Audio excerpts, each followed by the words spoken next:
So what is this, Mom? I don't know. I'm cooking these. Pork, right, Mama? We can just call them whatever we want.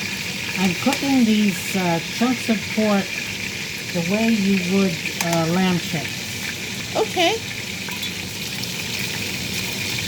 Are they boneless? Yes. And this here is vegetable oil. A little bit of vegetable oil just to start the fat rendering. And then you didn't even take the fat that you rendered out. You just put the mirepoix right in. Yes. And tell us what the mirepoix is. What does that mean? That means chopped up onion, celery, and carrot. That's classic, isn't it? Yes. Classic combination. Mirepoix is a French name. It's for usually meat, isn't that right? Oh, soups, stews.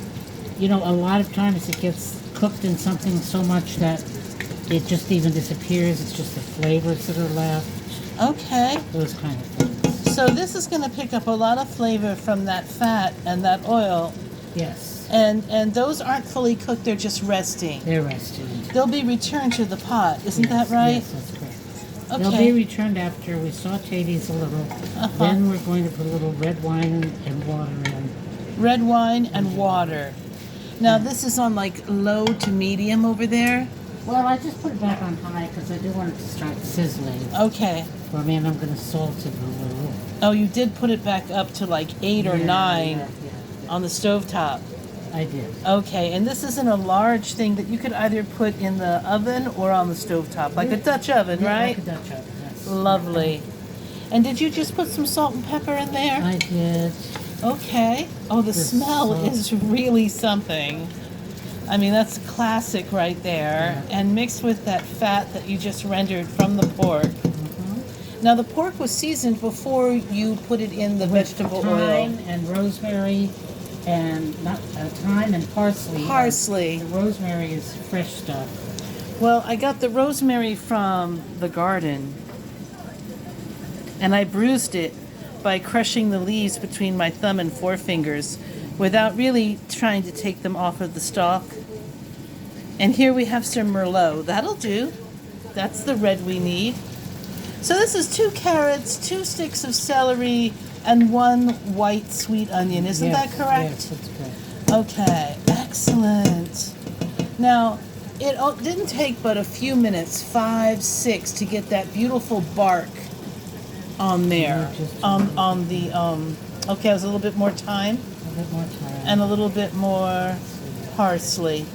Because I don't have those fresh twigs to put in here to cook slowly. I see. Like we do the rosemary. I get it. We're compensating. Yeah. Otherwise, if it were fresh, it would be different. Yeah. Okay. All right. Well, what a smell that is. Great smell. Classic French combination. And this is usually with meats like poultry. Well, Birds, lamb pork. shanks, anything. Pork, lamb. Anything. Okay, whether you're roasting it, baking, roasting, that sort of thing. All right.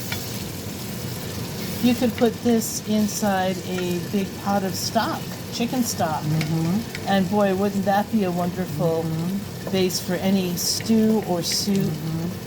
Yes. And it didn't take very long to clean and chop this up and get it into the pot. It's not really that big a deal. And you've been buying large pieces of meat at the grocer. Whole pork loin for maybe $18 to $20, and then cutting it up yourself. Yeah. Making sure you have so many chops and so many pieces for a loin for a pork roast or for a recipe like this. That's $20 going a long way. 4 or 5 meals. Yeah. Okay, so what do you? That was I just flour. put a little flour. Okay. That's just to help, take care of some of that oil and fat down there. Okay. To help it become a roux, a thickening. RUE. No, I don't Yes. know. I have no idea. R-O-U... Or R-O-U-X? Something like that. I don't know the spelling, but now I we know could it do it with looks a little of that red wine. Okay, so There to make the red wine. you'll open that up. All right. Yes, it's not fancy. It's just whatever red we had. Okay. So you're cooking off the alcohol. You have it on high. You have to have the heat up high enough to cook off this alcohol. Yes. And it will bake as well. Isn't that right? Yes. Okay. So you'll get the flavor, the You'll rich get the flavor, of the wine. That's but right. you're not getting any of the actual alcohol. That will all cook off. Put this lid back on. I don't want it to spill. No worries, I've got Sorry. that. I'll do that for you. Okay. And I'm just making sure I'm getting all the good stuff off the bottom. Okay. Now it's going to need some water. All right. We have the fan on because there is quite a bit of. It's a simmer. I see a gentle simmer happening there, and that was just filtered water. Look to me about a cup.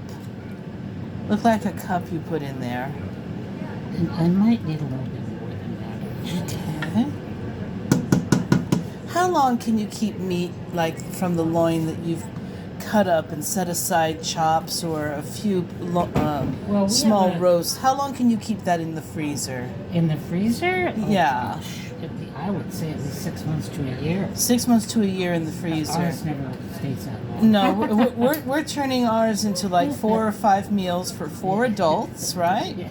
To help you gauge and plan your own. And doing neat things like this recipe here.